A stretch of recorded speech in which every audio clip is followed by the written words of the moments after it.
소화기 현상이 나타나면 아침 공복 혈당이 180에서 200까지도 올라갑니다. 안녕하세요. 내과전문의 닥터케이 김지은입니다. 외래에서 제가 환자분들 말씀을 듣다 보면 생각보다 많은 당뇨 환자분들께서 잠을 잘 자지 못한다고 힘들어 하시는데요. 숙면이 점점 어려워지는 게 단순히 나이가 들어서 그렇다 이렇게 치부할 문제는 아닙니다.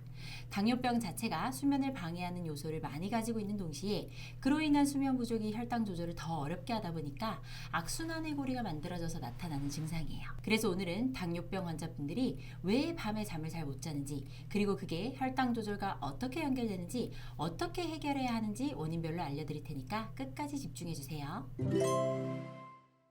통계적으로는 당뇨병 환자의 3분의 1 정도가 적어도 한 번 이상 수면장애를 경험한다라는 연구 결과가 있습니다.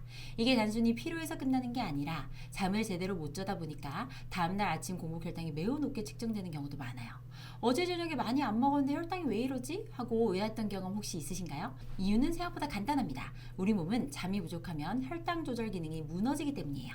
수면 중에 분비되는 성장 호르몬이나 다른 대사 조절 호르몬들이 제대로 나오지 않으면서 혈당 변화 폭이 커지고 인슐린 저항성이 증가하게 됩니다.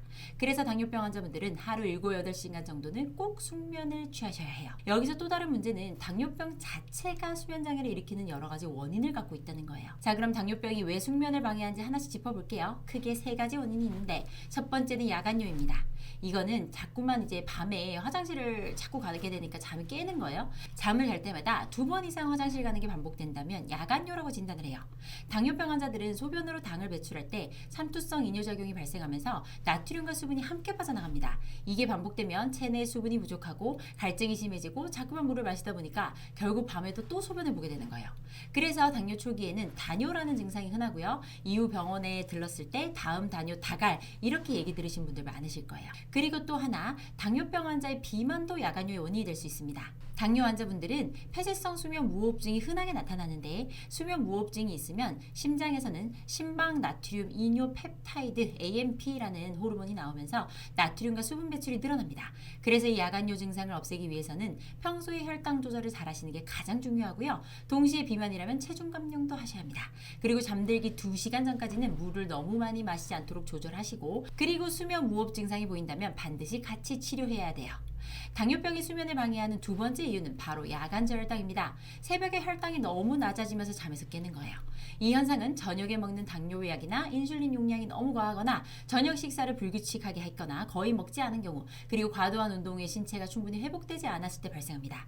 야간 저혈당은 그 증상이 다양한데요. 식은땀, 심한 배고픔, 가슴에 두근거림, 불안감, 안절부절 못하는 증상 등 여러 가지가 한꺼번에 나타날 수 있어요. 야간 저혈당이 심하면 이후 소모기 현상이 자연스럽게 다가옵니다. 소모기 현상이란 밤에 저혈당이 발생한 후에 몸에서 보상작용으로 혈당을 급격하게 올려버리는 현상을 말해요.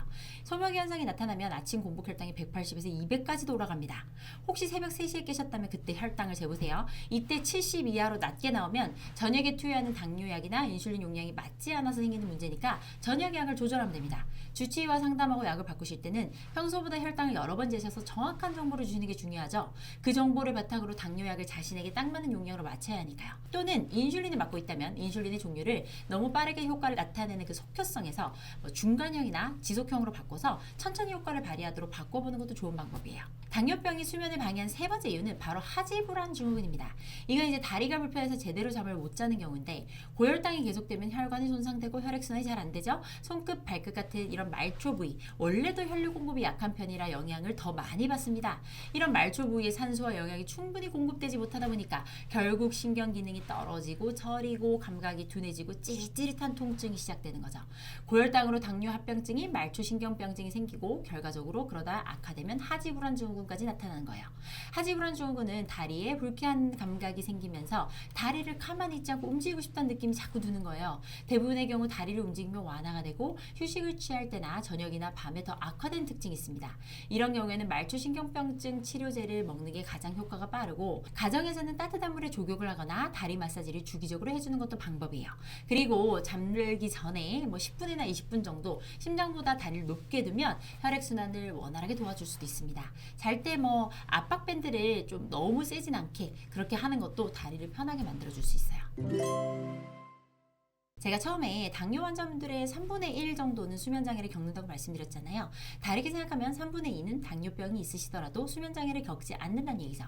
혈당 조절이 제대로 되지 않으면 잠을 방해하는 여러 가지 문제들이 생길 수 있다는 걸 잊으시면 안 돼요. 질 나쁜 수면은 당뇨병뿐만 아니라 여러 질환들을 더욱 악화시키니까요. 야간요, 야간저혈당, 하지불안증후군 같은 증상들이 있다면 가볍게 넘기지 말고 꼭 관리해 보셨으면 좋겠어요. 잠을 잘 자기 위한 습관들을 다시 한번 정리해 드릴게요.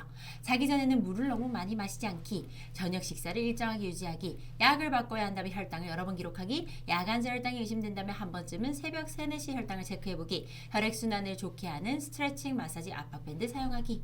작은 습관들을 바꿔주신다면 수면의 질은 반드시 좋아질 수 있습니다. 오늘 밤은 푹 주무시고 상쾌한 내일을 맞이했으면 좋겠어요. 오늘 영상이 도움이 되셨다면 구독, 좋아요, 알림 설정 부탁드릴게요. 감사합니다. 내과 전문의 닥터 K 김지은이었습니다.